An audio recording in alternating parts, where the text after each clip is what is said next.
இயக்குனர் K. Balachander sir ஒரு dance subject படத்துக்காக என்னை சென்னைக்கு வர சொன்னார். டான்ஸ் டெஸ்ட்டு, ஆக்டிங் டெஸ்ட்டு என அனைத்திலும் நான் சூப்பரா தேர்வானேன். 6 மாத ஒப்பந்தம் செய்து அட்வான்ஸ் எல்லாம் கொடுத்து கமல்ஹாசனுக்கு ஜோடியாக நடிக்கணும்னு அவர் சொன்னார். பயங்கர சந்தோஷப்பட்டேன். அப்போது கமல்ஹாசன் சாருக்கு காலில் எலும்பு முறிவு ஏற்பட்டதால் ஷூட்டிங் தள்ளி போயிட்டே இருந்தது. என்னுடைய ஒப்பந்தத்தை ரினிவல் பண்ண வேண்டிய அவசியம் ஏற்பட்டுச்சு. இதற்கிடையில தான் நான் படித்த பள்ளிக்கூடத்திற்கு அமெரிக்க ஜனாதிபதியான ஜிம்மி கார்ட்டரின் அம்மாவும் மகனும் வந்திருந்தாங்க.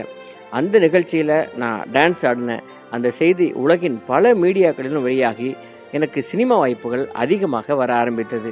1980ஆம் ஆண்டு வெளிவந்த இயக்குனர் பாசிரின் முதல் படமான மஞ்சில் விரிஞ்ச பூக்கள் என்ற படத்தில் ஹீரோயினாக நடிக்க வாய்ப்பு வந்தது.